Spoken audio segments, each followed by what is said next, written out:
जनता party Narayanpur मंडल के सम्मानित अध्यक्ष जी, संचालन कर रहे महामंत्री अशोक सिंह जी, मंडल के सभी कार्यकर्ता वर्ग, माननीय प्रधानमंत्री जी के जन्मदिन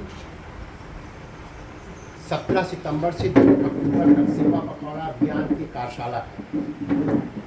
भारतीय जनता पार्टी सेवा के लिए, समाज के अंतिम पायदान पर खड़े व्यक्ति के लिए, हम जन्मदिन ऐसा नहीं मनाते हैं कि सत्ता में हैं तो लंदन से बग्घी मंगा करके और जनता की गाढ़ी कमाई के पैसे से हम जन्मदिन मनावें।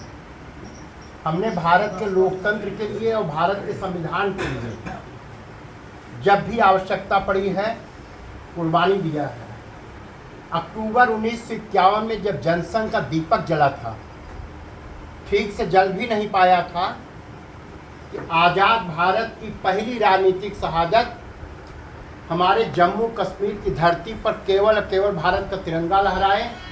इसके लिए हमारे संस्थापक डॉक्टर श्यामा प्रसाद मुखर्जी बलिदान हुए, जिनके चित्र पर हम दीप प्रज्वलन करके अपने कार्यक्रम का शुभारंभ करते हैं। प्रधानमंत्री इंदिरा जी थी, सत्ता में थी।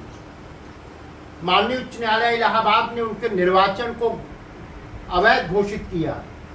सत्ता में बने रहने के लिए संविधान की धज्जी उड़ा करके उन्होंने आपातकाल लागू किया, और जिस आंधी और तूफान में हम जनसंघ के दीपक को लेकर के चले थे, भारत के लोकतंत्र और संविधान के लिए जनसंघ के दीपक को बुझा करके हमने भारत के लोकतंत्र संविधान की रक्षा के लिए अपने दल की कुर्बानी दी है। भारत के लोकतंत्र संविधान के लिए हमें जरूरत पड़ी माननीय अटल बिहारी वाजपेयी जी की 13 दिन की सरकार को हम हारना महसूस किए, लेकिन मंडी में माल बिकाऊ था, हम लोकतंत्र संविधान में बिकने नहीं दिए। एक ओर से अटल जी की सरकार गिरी, लोकतंत्र के लिए हम इस्तीफा देके पुनः चुनाव के मैदान में आए। आज देश के सीमावर्ती देशों की गतिविधियों पर माननीय अखिलेश जी का आज का स्टेटमेंट और विपक्षी दल का स्टेटमेंट आता है, उन लोगों के जानकारी होनी चाहिए। एक लंबी पारी विपक्ष में खेलने के बाद भी हमारे लिए देश सर्वोपरि रहा। आप सत्ता से हटे विरासत के दम पर सत्ता में गए थे, और इतनी बौखलाहट है कि संविधान खतरे में कर लेकर के नारा लगाते हैं और सीमावर्ती राज्यों से देश के लोकतंत्र की आप तुलना करते हैं। आज 13 सितंबर है। 1994 में सपा की सरकार थी, आपके पिताजी माननीय मुलायम सिंह यादव जी मुख्यमंत्री थे। सपा और बसपा ने हल्ला बोल की संस्कृति में उत्तर प्रदेश के बंद का आह्वान किया था। पूरा उत्तर प्रदेश की सड़कों पर अराजकता ही अराजकता थी। माननीय उच्च न्यायालय इलाहाबाद पर भी सपा बसपा के कार्यकर्ताओं ने हमला किया था। यह अखिलेश जी, आपका लोकतंत्र है, आपका संविधान है, हमारे लिए तो देश का संविधान सब कुछ है। जो माननीय प्रधानमंत्री जी जिस संविधान पर माथा टेक करके तब प्रधानमंत्री पद की शपथ लेते हैं। भारत का लोकतंत्र आज लोकतंत्र है, पूरी दुनिया का प्राचीनतम लोकतंत्र है, वैशाली इसकी गंगोत्री है।